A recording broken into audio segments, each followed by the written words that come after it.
मैं हूं professor doctor Rifat Hashmi और आज हम जो दवा पढ़ेंगे वो है ब्रायूनिया एल्बा। ब्रायूनिया का मतलब है ग्रोइंग रैपिडली और एल्बा लैटिन वर्ड है जिसका मतलब होता है वाइट। तो चूंकि इसके फूल या इसकी जड़ें जो हैं वो सफ़ेदी माइल होती हैं, तो इस वजह से शायद इसको वाइट ब्रायूनी कहा जाता है।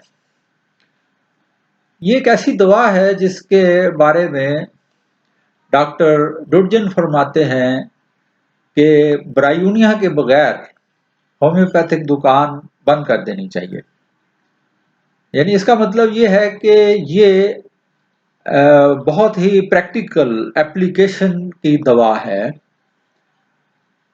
इसकी अलामात इस कदर यानी ज़्यादा हैं और वेल प्रूवन दवा है।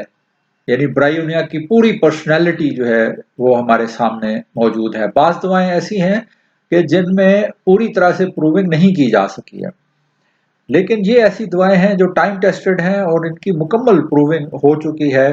यानी दवा की एक पूरी पर्सनैलिटी मौजूद है। दिमाग, सर, आंखें, नाक, कान, जिगर, दिल, गोया के पूरे जिस्म पर इसके असरात को रिकॉर्ड किया जा चुका है। तो ये बुनियादी तौर पर ना तो एकोनाइट की तरह से एक्यूट मेडिसिन है और ना ही सल्फर की तरह से बहुत ही डीप एक्टिंग दवा है। अलबत्ता ये ज़्यादातर सब एक्यूट अमराज में ज़्यादा काम आती है, लेकिन बाज़ वक़्त एक्यूट अमराज में भी और क्रॉनिक अमराज में भी इसकी अलामात देखने में आती हैं। तो ब्रायूनिया जो है इसको याद रखने के लिए आप सिर्फ 3 अलामतें याद रखें तो ये दवा आपको याद हो जाएगी। तो मेरी कोशिश ये है कि होम्योपैथी मटेरिया मेडिका जो है वो मैं आपको इस तरह से बताऊं कि आसान तरीन अंदाज में कि आपको दवा जो है वो याद करने में आसानी हो और मरीज जब आपके सामने आए तो आप फौरी तौर पर पहचान सकें कि ये उस दवा का मरीज है। तो ब्रायूनिया में जो याद रखने वाले बुनियादी तौर पर तो एक ही अलामत याद रखी जाए तो काफ़ी है, और वो है कि हरकत से तकलीफ़ों में इजाफा होना। तो दवाएं जो हैं वो मुख्तलिफ किस्म की हैं। किसी दवा में उसकी काजेशन बहुत अहमियत रखती है, किसी दवा में उसके मेंटल सिम्टम्स बहुत अहम होते हैं, किसी दवा में उसकी मोडेलिटी यानी कमी बेशी जो है वो ज़्यादा अहमियत रखती है। तो ये एक ऐसी दवा है जिसकी मोडेलिटी जो है वो बहुत अहम है, यानी हरकत से तकलीफ़ों का बढ़ना और मामूली सी हरकत से भी तकलीफ़ों का बढ़ जाना, वो इस दवा में आपको मिलेगा। दूसरी 2 अलामतें जो आप इसके साथ याद रखें वो है खुश्की और प्यास। यानी इसमें खुश्की होती है और प्यास जो है वो बहुत ज़्यादा होती है। ख़ास तौर पर लंबे वक्फों के बाद मरीज़ ठंडा पानी पीने की ख्वाहिश रखता है। जैसे हमने एकोनाइट में देखा था कि उसमें भी प्यास होती है, लेकिन बार-बार मरीज़ जो है वो पानी पीता है।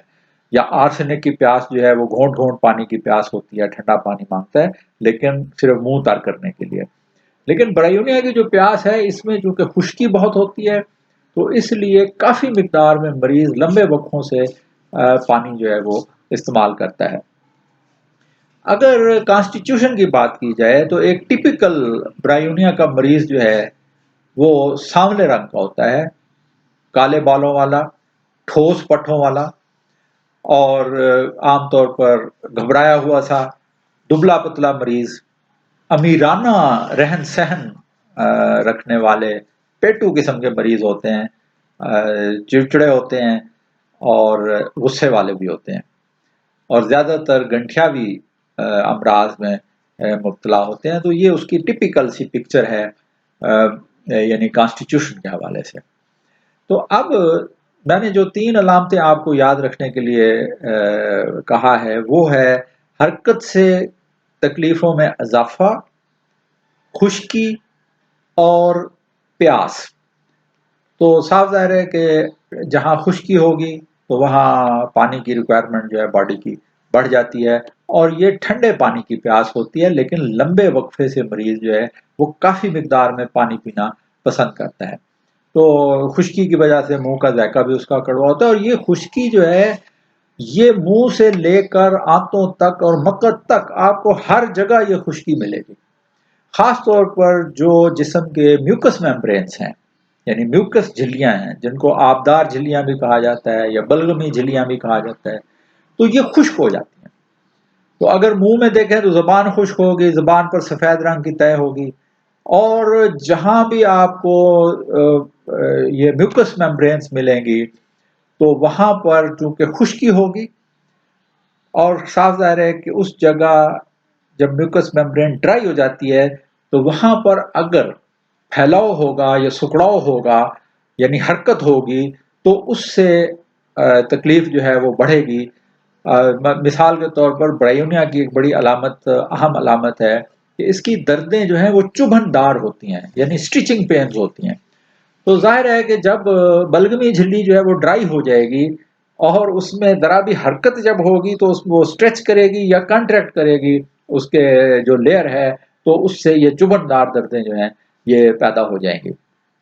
तो हरकत की वजह से, उस खिंचाव से ये दर्दें जो है ख़ास इसकी हैं चुभनदार, यानी स्टिचिंग पेन्स जो हैं ये मौजूद होंगी और हरकत से इसमें इनमें इजाफा होगा, ये इसकी ख़ास अलामत है। मसलन स्टिचिंग पेन्स तो और दवाओं में जैसे काली कार्ब के अंदर है स्टिचिंग पेन्स होती हैं, लेकिन काली कार्ब की दर्दें जो हैं वो हरकत से नहीं बढ़ती, ना कम होती हैं।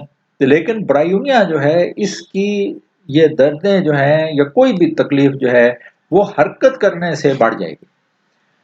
जो दूसरी ब्रायोनिया की एक आम अलामत आपको मीडिया में मिलेगी कि दर्द वाली जानिब लेटने से मरीज को अफाका होता है।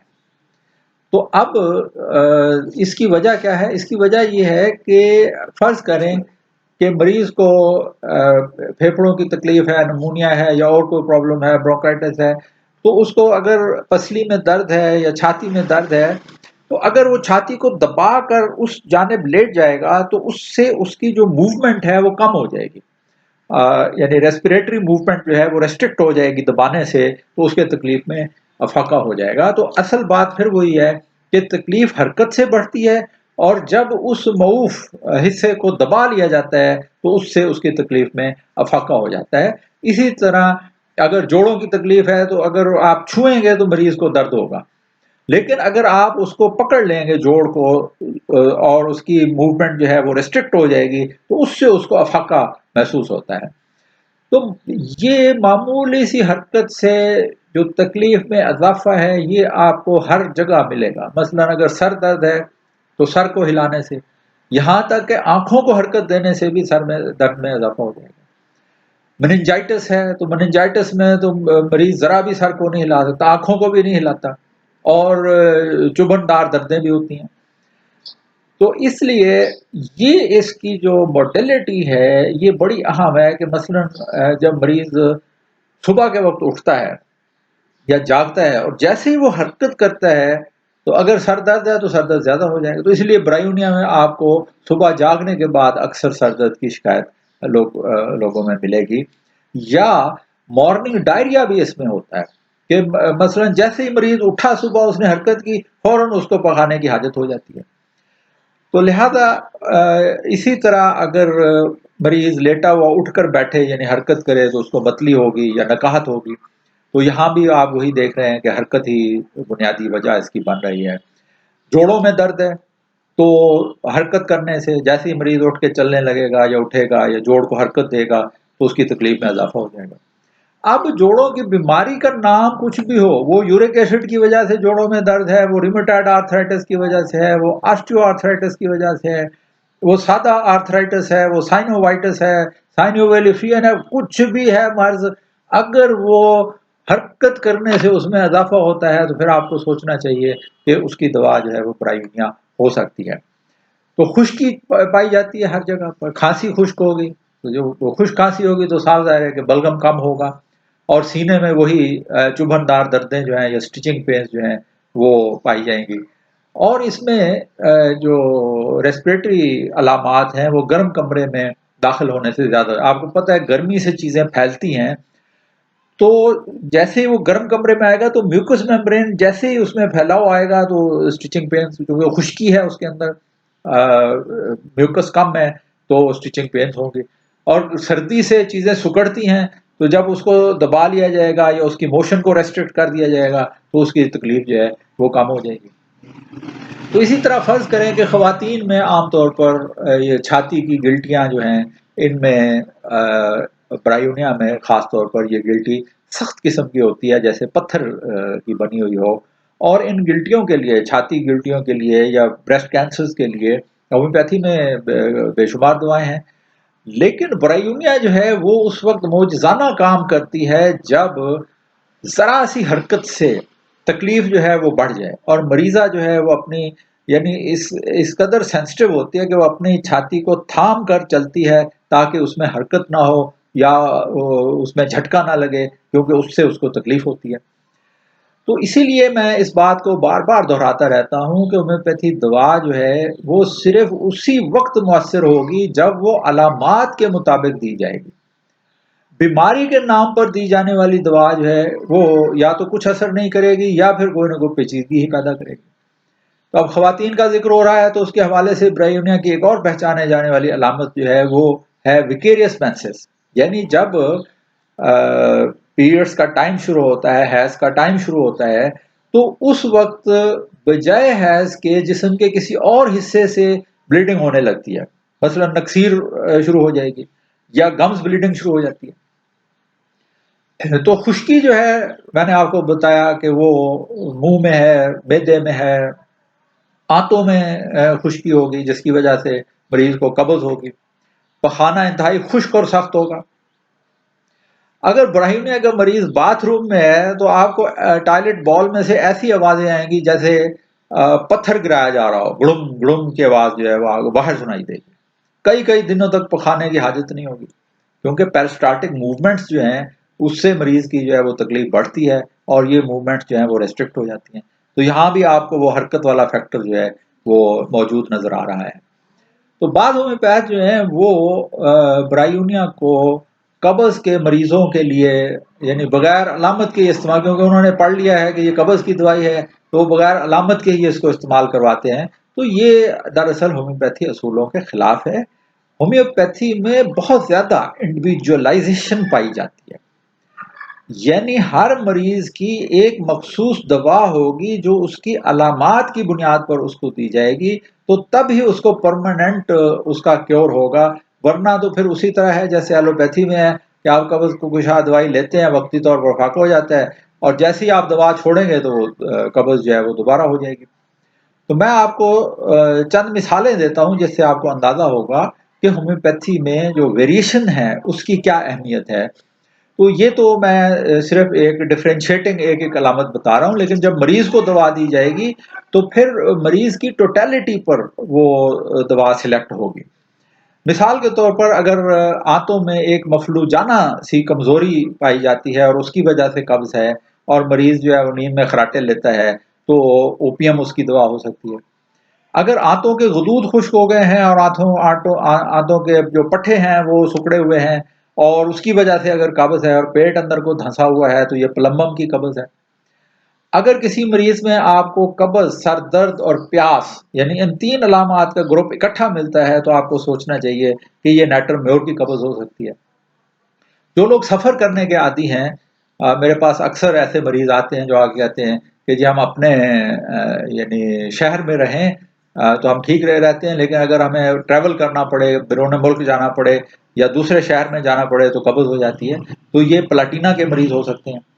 इसी तरह एल्यूमिनियम के बर्तन इस्तेमाल करने वालों में एक खास किस्म की कब्ज हो जाती है कि पखाना तो नरम होता है लेकिन उसके लिए जोर बहुत लगाना पड़ता है, तो ये एल्यूमिना की कब्ज होगी। और ख़ास तौर पर जो नवज़ईदा बच्चे हैं और जिनको डब्बों का दूध दिया जाता है, तो क्योंकि दूध के डब्बों के अंदर एल्यूमिनियम फॉइल लगी होती है, तो इन बच्चों में भी ये मखसूस किस्म की कब्ज जो है वो पाई जाती है, एल्यूमिना की कब्ज जो मैं बता रहा हूँ।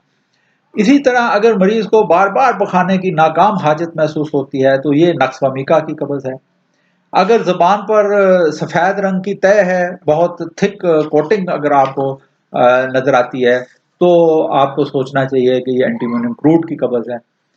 और अगर शर्मीला पखाना है तो साइलेशिया इसकी दवा हो सकती है। स्टूल जो है वो कुछ बाहर आकर और फिर ऊपर चढ़ जाता है तो ये थूजा की कब्ज़ हो सकती है।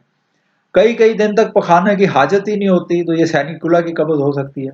इसी तरह बूढ़े लोगों में अगर कब्ज़ की आदत है तो एम्ब्राग्रीजिया के बारे में सोचना चाहिए। अगर कब्ज़ जो है वो एनीमिया देने के बावजूद भी अफाका नहीं होता तो फिर हाइड्रास्टस के बारे में सोचना चाहिए।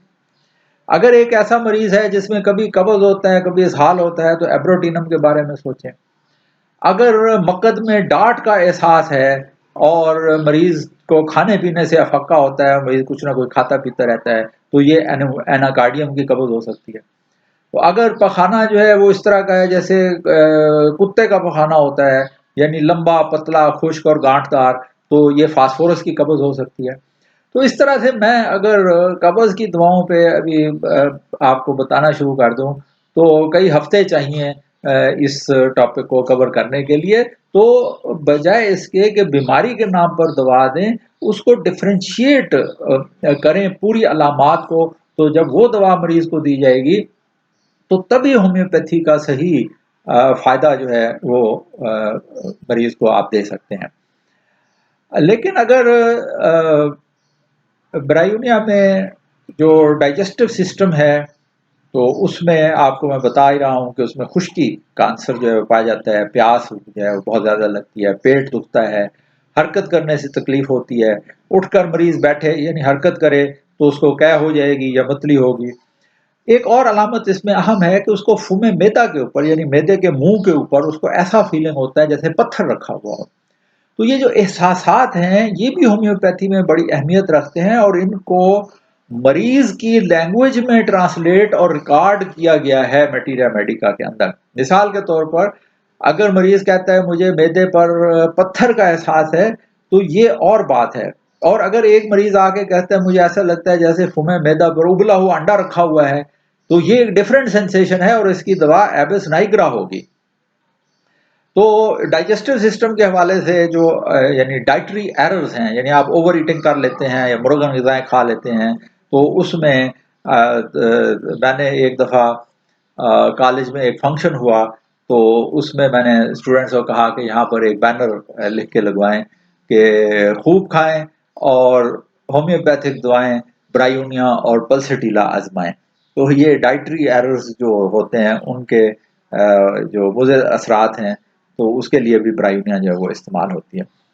तो ब्रायोनिया में जो बुनियादी मैंने आपको बात बताई है वो ये है कि मरीज़ में एक अलामत आपको पूरी दवा में महसूस होगी और वो है कि मामूली सी हरकत से मरीज़ को तकलीफ़ बढ़ जाती है। अब बीमारी का नाम चाहे कुछ भी हो, अगर ये 2-3 अलामतें उसके अंदर पाई जाती हैं कि हरकत से इज़ाफ़ा है, खुश्की है और कब्ज़ पाई जाती है, तो फिर आपको सोचना चाहिए कि ये ब्रायोनिया का मरीज़। मैं आपको एक केस सुनाता हूँ, जिससे आपको ज़हन में ब्रायोनिया की जो पिक्चर है, वो वाज़ेह हो जाएगी।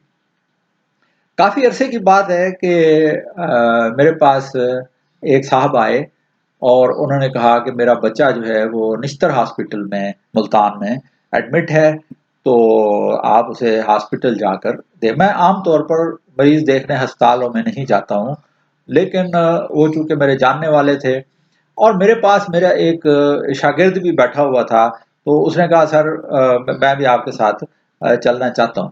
तो उसे भी हमने साथ ले लिया, तो हम वहाँ पहुँचे। तो मैंने देखा कि एक बच्चा जो है वो बिस्तर के ऊपर चित लेटा हुआ है और एक हाथ उसका अपने होंठ के करीब है और वो होंठ में कभी-कभी उसको चुटकी लेता है और खींचता है होंठ को। होंठ खुश्क है और उसपे पपड़ी सी जमी हुई है। उसके जो वालिद थे उसने बताया कि जी 3 महीने से बच्चे का बुखार नहीं उतर रहा है और हमने पहले जनरल प्रैक्टिशनर जो है उसको उससे इलाज करवाया, उसने एंटीबायोटिक्स वगैरह दी। तो फिर जब बुखार नहीं उतरा तो फिर हम इसको स्पेशलिस्ट के पास ले गए और उससे इलाज होता रहा कोई महीना भर, फिर नहीं हुआ तो फिर इसको हमने हॉस्पिटल में एडमिट किया। तो अब इन्होंने ये सारे टेस्ट वगैरह किए हैं, तो इन्होंने कहा है कि ये पहले बच्चे को टाइफाइड हुआ था और अब उसके साथ इसमें और कॉम्प्लिकेशन भी हैं, यानी इसको निमोनिया भी हो गया है और ये कुछ टाइफोनिमोनिया किस्म का यानी केस है। तो मैंने कहा बच्चा कुछ खा पी रहा है, उसने कहा जी इससे हम बार बार पूछते हैं कि भाई आपने क्या खाना है, तो कभी ये कुछ मांगता है कभी कुछ मांगता है, जब वो चीज़ इसको दी जाए तो फिर ये कहता है मैंने नहीं खानी है, यानी उसको रिजेक्ट कर देता है। और बहुत कुछ वक्फे के बाद हम पूछे भाई कुछ खाना है, तो फिर कहता है जी मुझे पानी पिला दें। तो इस तरीके से मैंने जब उसको देखा तो मैंने बच्चे को हिलाया, वो बेसुध पड़ा हुआ था, मैंने उसको हिलाया थपथपाया और मैंने उससे पूछा कि बेटा आपका नाम क्या है? तो उसने आहिस्ता से सिर्फ अपने होंठों को हरकत दी, यानी उसके मुंह से आवाज नहीं निकली। तो उसके बाप ने कहा कि मैंने कहा ये क्या कह रहा है? उसने कहा ये फैसल कह रहा है। तो मैंने कहा ठीक है आप मेरे साथ आएं, मैं आपको मेडिसिन बना के देता हूँ। तो मेरा शागिर्द जो है वो बड़ा हैरान हुआ कि होम्योपैथी में तो आमतौर पर लंबी केस टेकिंग की जाती है। तो खैर वो जब हम वापस आए तो मैंने उसको 3 डोज बना के दी और मुझे याद है कि ये ब्रायोनिया 1 थी। तो मैंने कहा कि इसको सिर्फ 1 डोज देनी है और 24 घंटे इंतजार करना है, दूसरी डोज नहीं, क्योंकि मैंने एक जगह पढ़ा था किसी अथॉरिटी ने लिखा है कि ब्रायोनिया जो है इसमें आपको यानी मेंटल सिम्पटम में जेलसी की अलामत नहीं मिलेगी। जैसे एपिस में मरीज जो है वो जेलस होता है, तो ब्रायोनिया में ऐसी जेलसी आपको नहीं मिलेगी, लेकिन ये दवा खुद अपने लिए जेलस है, यानी ब्रायोनिया जो है इसकी दूसरी जो डोज है वो पसंद नहीं करती कि दी जाए, यानी एक ही डोज देना जो है वो रिकमेंडेड है और उसका इंतजार करना चाहिए उसका एक्शन का। तो ये किसी अथॉरिटी ने लिखा है, मुझे अब उसका सही रेफरेंस याद नहीं है। अगर किसी होम्योपैथ डॉक्टर साहब को याद हो कि ये किस अथॉरिटी ने लिखा है तो वो कमेंट्स में बता सकते हैं कि इसका रेफरेंस क्या है। लेकिन बहरहाल ये बात दुरुस्त है कि ब्रायोनिया जो है उसको जब आप दें और वो इंडिकेटेड दवा हो तो उसकी बस एक ही डोज दें और फिर वेट करें कि उसका रिजल्ट जो है वो क्या आता है। तो मैंने एहतियातन उसको 3 डोजें दी, मैंने कहा 1 डोज दें और आपने मुझे कल पहले बताना है कि बच्चे की कैफियत क्या है। तो खैर उन्होंने जाके वो 1 डोज दे दी। तो सुबह उन्होंने आके, ये रात को तकरीबन कोई 6-7 बजे का टाइम होगा जब दवा दी गई, तो सुबह उन्होंने आके मुझे बताया कि पिछले 3 महीनों में पहली दफा ऐसा हुआ है कि उसको जो है सुबह बुखार जो है वो नहीं था। तो अब उसको कमजोरी है, लेकिन बच्चे को हमने कुछ खिलाया पिलाया है, तो आप अगर मेहरबानी करें तो दोबारा चलकर उसे देख लें। तो खैर मैं दोबारा जाके उसे देखा तो बच्चा बैठा हुआ था और उसकी माँ जो है उसको कुछ साबूदाना वगैरह जो है वो खिला रही थी। तो दोबारा जब उसका टेम्परेचर लिया तो टेम्परेचर जो था वो नॉर्मल से भी कम था, यानी कुछ सब नॉर्मल टेम्परेचर था। तो मैंने कहा बस ठीक है, अब इसको कुछ और दवाई देने की ज़रूरत नहीं है, क्योंकि टाइफाइड के बाद जो वीकनेस रह जाती है उसके लिए होम्योपैथी में हम आमतौर पर सिलेनियम देते हैं। तो मैंने सिलेनियम 30 की 3 डोजें दी कि ये एक एक डोज रोज़ाना दें और फिर 3 दिन के बाद मुझे बताएं, और बेशक आप बच्चे को हॉस्पिटल से ले जाएं। तो वो खैर बच्चे को घर ले आए और उन्होंने 3 दिन उसको सिलेनियम दी, तो वो उसकी वीकनेस भी इम्प्रूव कर गई और उसके बाद बच्चा जो है वो ठीक हो गया। तो वो जो स्टूडेंट था मेरे साथ उसने कहा सर ये आपने कैसे दवाई जो है वो सिलेक्ट की, आप बच्चे ने तो कुछ भी नहीं बताया और ना ही वो उनके लवाहकीन ने कोई ज़्यादा बात बताई है। तो मैंने कहा भाई उसमें ब्रायोनिया की 3 वाज़ेह अलामात वो मुझे नज़र आ रही थी कि बच्चा बेसुध लेटा हुआ था, हरकत नहीं कर रहा। दूसरा वो अपने होंठ उसके खुश्क हैं और होंठों को पिक कर रहा है, तो ये भी ब्रायोनिया की बड़ी अलामत है। और उसका वालिद बता रहा है कि ये खाने पीने की चीज़ें जो है वो मांगता है, लेकिन जब इसको दी जाती हैं तो उसको इनकार कर देता है और सिर्फ पानी पीता है, तो ये भी ब्रायोनिया की एक अहम अलामत है। और चौथा ये है कि जब मैंने उससे नाम पूछा है तो उसने सिर्फ हल्के से होंठ हिलाए हैं, यानी हरकत करना जो है वो मरीज के लिए मुहाल हो रहा है। तो ये सारी पिक्चर जो है चूंकि ब्रायोनिया में फिट हो रही थी, तो इसलिए मैंने उसके लिए ब्रायोनिया जो है वो प्रेस्क्राइब कर दिया। तो असल में अब ये सारी सूरत हाल जो है इसमें देखा चाहिए कि जैसे मैं आपको फ़लसफ़े के लेक्चर्स में कई दफ़ा बता चुका हूँ कि बीमारी जो है वो अपनी पैथोलॉजिकल स्टेज पर आने से कहीं पहले शुरू हो चुकी होती है। तो वो स्टेज जो है उसमें अगर आप मरीज़ को वो दवा दे दें, तो फिर उस बीमारी के लेवल तक आने से पहले ही उसको ठीक किया जा सकता है। तो ब्रायोनिया के मरीज़ जो हैं, उनमें मैंने देखा है कि एक लाशऊरी खौफ जो है वो पाया जाता है, और ये खौफ जो है वो मुस्तकबिल का होता है और ख़ास तौर पर गुर्बत का खौफ होता है। इनको ये खौफ होता है कि ये इनके जो दौलत है या पैसा है ख़त्म हो जाएगा और ये गरीब हो जाएंगे। तो मेरा मुशाहिदा ये है कि ब्रायोनिया के अक्सर मरीज़ जो है वो दौलतमंद होते हैं, लेकिन ऐसे दौलतमंद जिन्होंने बचपन में गुर्बत देखी हुई हो। ये बच्चा जो है वो गुर्बत की गोद में पलकर जवान होता है, लेकिन पुरअज़्म होता है, कम गो होते हैं, मेहनती लोग होते हैं। तन्हाई में बैठकर ये मुस्तकबिल के बारे में मंसूबा बनाते हैं और जद्दोजहद भी करते हैं, और अपने इसी अज़्म के बलबूते पर ये कामयाबियां भी हासिल कर लेते हैं। तो अब आप तसव्वुर करें कि एक कामयाब कारोबारी शख्स जो है, तो उसके लाशऊर में जो है वो, चूंकि उसने बचपन में गुर्बत देखी है, तो वो लाशऊर में उसको ये खौफ रहता है कि ये दौलत उसकी ख़त्म हो गई तो वो फिर दोबारा अपनी वापस उसी स्टेज पर ना चला जाए। तो इस वजह से आहिस्ता आहिस्ता ये मेहनत करता है, मज़ीद दौलत इकट्ठी करने की कोशिश करता है, तो फिर बदमिजाज भी हो जाता है, चिड़चिड़ा हो जाता है, खुदसर होता है और बेमुरुवत होता है, और ज़ाहिर है कि लालची भी होगा। इसको सिर्फ हर वक्त आप कारोबार के बारे में सोचता हुआ, बात करता हुआ पाएंगे। जो बात करेगा कारोबार की, जब भी को सोचेगा कारोबार के बारे में, यहाँ तक कि ख्वाब भी कारोबार के बारे में देखेगा। इसको हिज़्यान हो जाए तो हिज़्यान में भी कारोबार की गुफ्तगू करेगा। नींद में बोलेगा तो कारोबार की गुफ्तगू कर रहा होगा। तो इस तरह की जो यानी अगर बचपन में उसके जो वो गुर्बत का पीरियड था, उसमें अगर किसी ने उसको उसको ताना दे दिया गुर्बत का, या उसको किसी हाल में शर्मिंदगी उठानी पड़ी, तो बस यूं समझिए कि ये फिर ब्रायोनिया की कॉन्स्टिट्यूशन जो है उसने अपनी जड़ जो है वो बना ली है, और आगे चलकर फिर लाशऊरी तौर पर इसके अंदर ये खौफ जो है वो ब्रायोनिया की किसी मर्ज की शक्ल में जाहिर हो जाएगा। तो जैसे आपने देखा होगा कि एक बीमारी है जिसको हम कहते हैं राइटर्स क्रैम्प्स।